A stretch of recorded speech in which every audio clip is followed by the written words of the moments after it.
네, 순천의 천하람입니다. 예. 이게 어제 국민의힘이 전주의 비대위원과 재판장, 남부지법의 재판장이 대학 동기다. 네. 그래서 재판부를 교체해달라. 이게 전주의 비대위원과 재판장이 대학 동기면 서로 친할 수 있으니까 뭐 안 좋은 건가요? 이게 국민의힘에 안 좋은 건가요? 이게 좋은 건가요? 왜 교체를 해달라는 거죠? 그러니까 요즘 유행하는 사자성어로 얘기를 하자면은 예. 한마디로 개콘 촬영이 아닌가 생각이 들어요. 예. 그러니까 아니 뭐 물론 예. 대학 동기라고 다 친한 건 아니고 예. 서로 사이가 안 좋을 수도 있죠. 예. 뭐 그렇다면은 정말로 그런 구체적인 사항을 써서 내야 됩니다. 이 사람과 내가 과거에 구원이 있어가지고 예.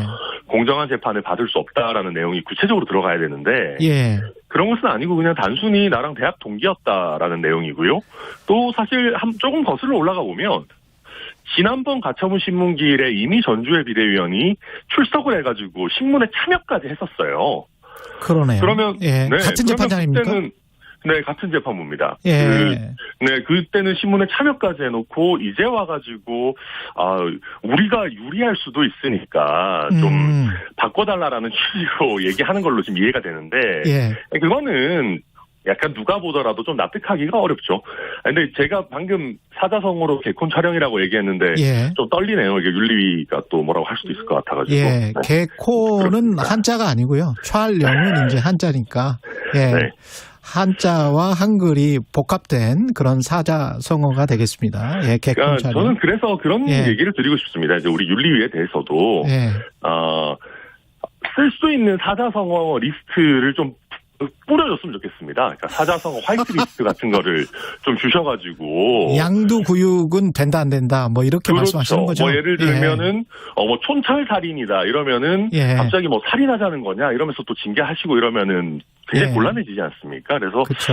좀 그런 가이드북 같은 거를 좀 주셨으면 좋겠다는 생각을 동시에 해보겠습니다. 일단은 재판부가 뭐 받아들이지를 않았고 그러니까 국민의힘에서는 재판부를 복수로 둘 수 있도록 사무분담 규정을 변경해달라 이렇게 또 요청을 했는데 이거는 받아들여질까요?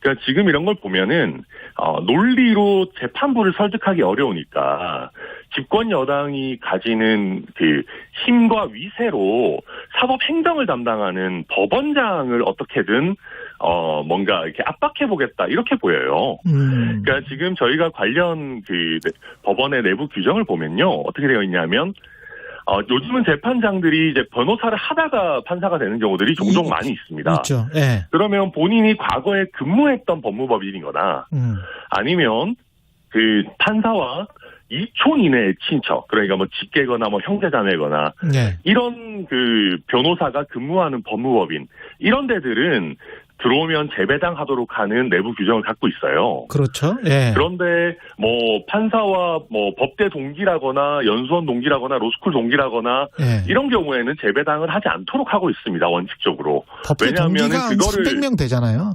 그러니까요. 그거를 재배당을 하도록 강제를 하게 되면은 우리나라 같은 경우는 특정 대학 출신이나 이런 게 너무 많기 때문에 이게 제대로 법원 운영이 안 되고 또 내가 판사가 마음에 안 들면 그 규정을 악용해가지고 판사 변경의 도구로 쓸 수가 있어요. 그럴 수 있겠네. 네, 그러다 보니까 이제 그렇게는 안 하고 있는데 이거를 저희 당에 있는 수많은 율사 출신이나 저희 비대위 쪽 대리인들이 모르시지 않을 겁니다. 근데 그럼에도 불구하고 무리하게 재판부를 변경해달라고 요구하는 것은 이 재판부로는 우리가 좀 어렵겠다. 그러니까 우리가 어떤 집권 여당이 가진 위세를 이용해서 어떤 예외를 인정해달라고 주장을 하는 것이거든요. 지금 이게 국민들이 보시기에 과연 타당할까? 저는 그렇지 않으리라고 봅니다. 변호사님 말씀하시는 거 쭉 들어보면 28일에 가처분 결과가 이준석 전 당대표에게 상당히 유리하게 나올 것 같다. 그거를 국민의힘이 감지한 것 아니냐 이런 말씀이십니까? 아무래도 그렇습니다. 왜냐하면 이제 그 1차 가처분의 결론이 핵심 간단합니다. 아니 민주적으로 선출된 당대표를 본인의 동의도 없이 그 전당대회보다 낮은 단위에서 해임하는 게 말이 되느냐라는 것 아니겠습니까? 근데 그 이후에도 당원을 뭐 개정하고 이렇게 했습니다만은 사실 그 당원 개정 과정도 뭔가 상황과 사람에 맞춰가지고 짜맞추듯이 규정을 만들어내고 있는 그런 상황이거든요. 게다가 그 당원 개정도 전당대회를 통해서 전당원 투표를 한 게 아니고 그 하부 기관들이 그냥 자기들끼리 규정을 만들어가지고 더 높은 민주적 정당성을 가지는 결국 대표를 소급적으로 몰아내겠다라고 하고 있는 국면이라서 아마 1차 가처분의 논리를 그대로 따라가게 된다면 이번에 N차, 그러니까 여러 차례 들어온 가처분들도 방어하기가 당 입장에서는 쉽지 않다. 이런 내부적인 판단을 어느 정도 하고 있는 걸로 보입니다. 그러면 가처분 그 법적인 거는 그렇다고 하더라도 이번에 뭐 경찰이 무혐의 처분을 했잖아요. 그 성상납 의혹과 관련해서도. 그런데도 윤리위는 그 앞서서 또 징계를 했었고 이 상황에서 또 이 전 대표에게 또 징계할 가능성은 어떻게 보세요? 추가 징계 가능성? 그러니까 설마 하겠냐 싶은데요. 예. 지금까지 제가 설마 하겠냐 싶은 걸 다 했거든요. 그러니까 이번에도 하실 것 같습니다. 예. 그러니까 네, 이번에도 추가적으로 뭐 제명이라든지 중징계를 하실 걸로 일단 당내 분위기는 형성돼 있고 그렇게 저도 예상하고 있고요. 예. 그러니까 제가 어제 그 재판부 변경 요청이 참 안 좋다라고 느꼈던 이유 중에 하나도 방금 진행자께서 말씀하셨지만 그 이준석 대표에 대한 수사 결과가 당 주류가 원하지 않는 방향으로 나오니까 예. 그때 바로 뭔가 부랴부랴 이 재판부라도 바꿔야겠다라고 하는 그 느낌으로 비쳤거든요. 물론 뭐 오비락이기를 바랍니다만은. 그리고 아마 이제 윤리위원회로서는 경찰 수사를 통해서 뭔가 스모킹건이 나오면 그걸 이유를 삼아서 징계를 하려고 했을 텐데 그 계획은 흐트러졌습니다만은 여전히 그럴 때를 대비해서 양두구육이라든지 신군부라든지 이런 발언을 이유로 징계하겠다라고 이미 선언을 해놓은 상황 아니겠습니까? 예. 그런데 뭐 이렇게까지 많은 분들이 저희 당원 당규를 아실 필요가 있나 싶지만 저희 당원 당규상으로는 징계를 받고 있는 사람한테는 더 중한 징계를 하도록 하고 있어요. 아, 그렇군요. 네, 그러면 결국은 이게 지금 중징계를 향한 뭐 폭주기관차처럼 이렇게 뭐 성상납을 했든 안 했든 그 증거가 있든 안 했든 우리는 지금 제명으로 간다. 뭔가 이런 식으로 목적지를 정해놓고 달려가고 있는 느낌입니다. 제명하면 그 이유는 지금 뭐 신당 창당 이야기 하고 있고 그다음에 어떤 여론조사 보니까 신당 창당을 하면은 상당히 많은 국민들이 지지할 것이다 이런 여론조사가 나왔었잖아요. 근데 저는 신당 창당 가능성은 한 0.1% 정도로 봅니다. 0.1%? 네. 예. 그러니까 왜 그렇게 보냐면은요. 예. 그 이준석 대표에 대한 지금 발언만을 근거로 한 제명 처분 같은 걸 한다면은 저는 이준석 대표가 그 제명에 대한 효력정지 가처분을 하면 99.9% 승소할 거라고 보고요. 예.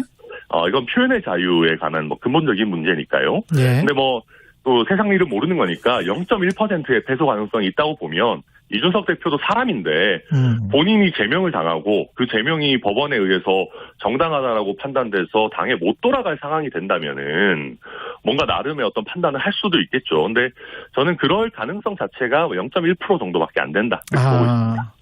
그렇기 때문에 일단은 당으로 돌아가긴 돌아갈 것이다. 네. 그렇지만 내년 되면 또 모르잖아요. 시점이 바뀌면. 내년 뭐 여름, 가을 이쯤 되면 천하람 변호사는 이준석 신당에 가 있을지도 모르는 거 아니에요, 혹시? 뭐 저는 그런 가능성 없다고 보고요. 왜냐하면 그런 과거의 시도들이 굉장히 많이 실패를 해왔습니다. 이준석 대표 본인이 그걸 겪고 온 사람이고요. 아무래도 저희가 결국은 보수 주류를 개혁하고 혁신해서 스스로 주류가 되는 면을 선택하는 것이 오히려 낫다라는 생각을 강하게 하고 있습니다. 게다가 물론 지금 당내 상황이 그 원내 상황으로 본다면은 제가 봤을 때는 이준석 대표를 몰아내자라고 하는 쪽이 아마 한 90% 이상 될 겁니다. 예. 그렇기 때문에 이준석 대표가 굉장히 일방적으로 당하고 있는 걸로 이렇게 느껴지지만은 우리가 관점을 조금만 더 넓혀가지고 원의 상황. 그렇죠. 당원 전체로 놓고 보게 된다면 이게 뭐 그래도 한 7대3 정도의 구도는 되는 것 같거든요. 사실 요즘 3위 이준석.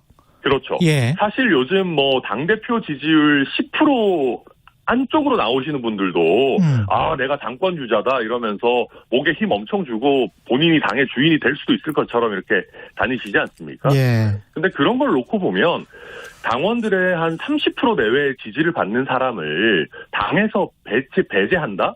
저는 그것은 현대 민주정당에서 그렇게 쉽게 가능하다라고 생각하지 않습니다. 여기까지 듣겠습니다.